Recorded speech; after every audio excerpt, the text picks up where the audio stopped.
নমস্কার শিক্ষার্থীরা, ওয়েল্ডার ট্রেডে আপনাদের স্বাগতম।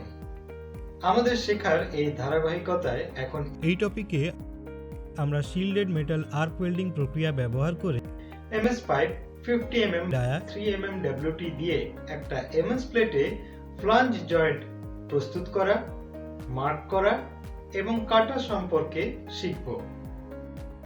উদ্দেশ্য 3 mm থিকনেসের একটা পূর্ণ দৈর্ঘ্যের এমএস শীট নেওয়া, একটা স্কোয়ার প্লেটে আভ্যন্তরীণ এবং বাহ্যিক সার্কেল মার্ক করা, অক্সি অ্যাসিটিলিন গ্যাস কাটিং ব্যবহার করে আভ্যন্তরীণ এবং বাহ্যিক সার্কেলগুলো কেটে নেওয়া, একটা স্টিল ওয়্যার ব্রাশ দিয়ে প্লেটটা পরিষ্কার করা, যে কোনো বাহ্যিক বিকৃতির জন্য কাটা অংশটা পরীক্ষা করা। এখন আসুন আমরা অক্সি অ্যাসিটিলিন ওয়েল্ডিং প্রক্রিয়া ব্যবহার করে MS pipe 50 mm by 3 mm WT দিয়ে এমএস প্লেটে ফ্লাঞ্জ জয়েন্ট প্রস্তুত করার জন্য প্রয়োজনীয় সরঞ্জামগুলো দেখি। Steel rule, scriber, prick punch, ball pin hammer, flat file, bench vice, try square, tongs, chipping hammer, steel wire brush, electrode cable এবং earth cable, electrode holder, electrode, personal protective equipment, SMAW welding plant machine এবং এটা সেটআপের accessories, welding gauge, circle cutting guide, marking material, C clamp. এখন আসুন আমরা shielded metal arc welding প্রক্রিয়া ব্যবহার করে MS pipe 50 mm by 3 mm WT 1F সহ এমএস প্লেটে পাইপ ফ্লাঞ্জ জয়েন্টের প্রি ওয়েল্ডিং প্রিপারেশনস দেখি। 3 mm থিকনেস সহ একটা পূর্ণ দৈর্ঘ্যের এমএস শীট নিয়ে কাজ শুরু করুন। এমএস প্লেটের উপরে চকের মতো মার্কিং মিডিয়া প্রয়োগ করুন।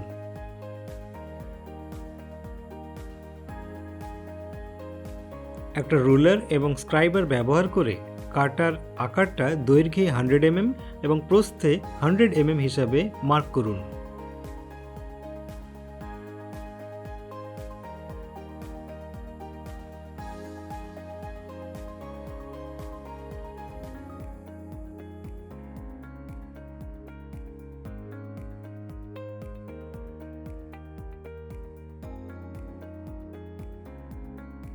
একটা প্রিক পাঞ্চ এবং একটা হ্যামার ব্যবহার করে মার্ক করা লাইনগুলোর উপর পাঞ্চ মার্ক করুন।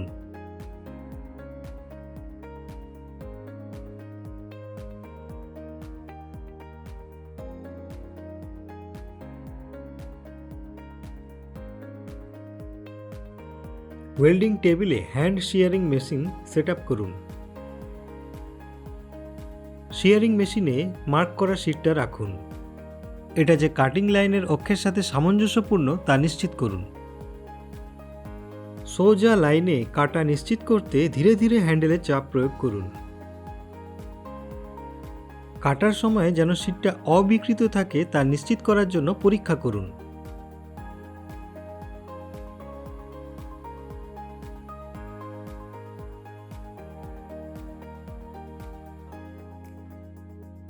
যদি কোনো বিকৃতি ঘটে তবে এটা অ্যানভিলে রাখুন এবং হাতুড়ি ব্যবহার করে বিকৃতিটাকে সরিয়ে ফেলুন।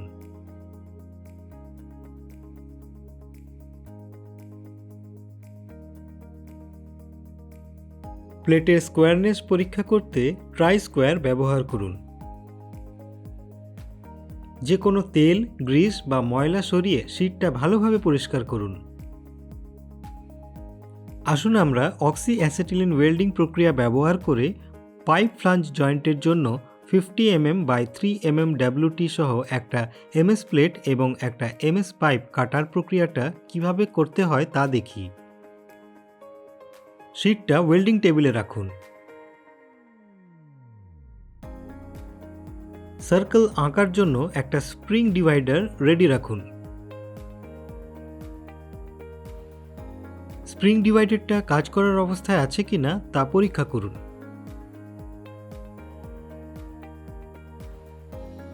পরিমাপটা মার্ক করার জন্য একটা মার্কার বা স্ক্রাইবার প্রস্তুত করুন। 3 mm থিকনেসের স্কোয়ার প্লেটের কেন্দ্রটা খুঁজে পেতে দুটো কর্ণ আঁকুন এবং একটা ডট পাঞ্চ ব্যবহার করে ত্রিভুজগুলোর সংযোগস্থলে একটা বিন্দু মার্ক করুন।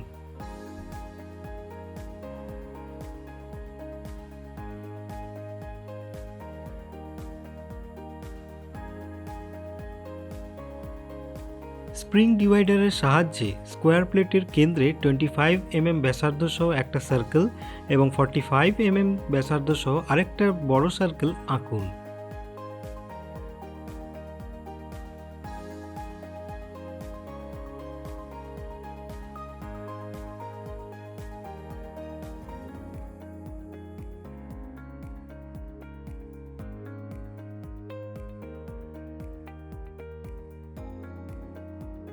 থ্রি mm MS প্লেট কাটার জন্য অ্যাসিটিলিন গ্যাসের চাপ 0.15 কেজি পার সেন্টিমিটার স্কোয়ার এবং অক্সিজেন গ্যাসের চাপ 1.5 কেজি পার সেন্টিমিটার স্কোয়ার সেট করুন।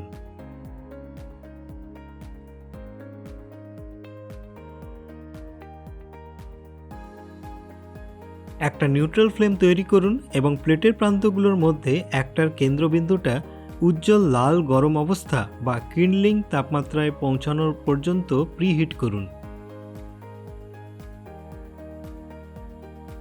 অক্সিজেন কাটার লিভারটা ডিপ্রেস করুন এবং ম্যানুয়ালি টর্চটাকে প্লেটের প্রান্ত থেকে বড় সার্কেলের পাঞ্চ চিহ্নিত পরিধিতে সরান। 90 mm ডায়ামিটারের সাথে বৃহত্তর বাহ্যিক বৃত্তটা কাটা শুরু করতে একটা রোলার গাইড এবং সার্কেল কাটিং অ্যাটাচমেন্ট ব্যবহার করুন।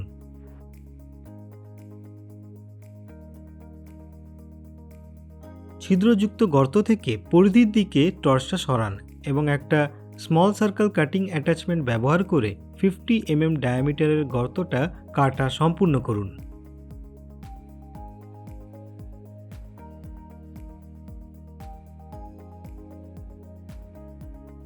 আভ্যন্তরীণ সার্কেলটা কাটার জন্য প্রথমে 50 mm ব্যাসের সার্কেলের পরিধির মধ্যে প্রায় 10 mm একটা ছোট গর্ত করুন। ছিদ্রযুক্ত গর্ত থেকে পরিধির দিকে টর্চটা সরান এবং একটা স্মল সার্কেল কাটিং অ্যাটাচমেন্ট ব্যবহার করে 50 mm ডায়ামিটারের গর্তটা কাটা সম্পূর্ণ করুন।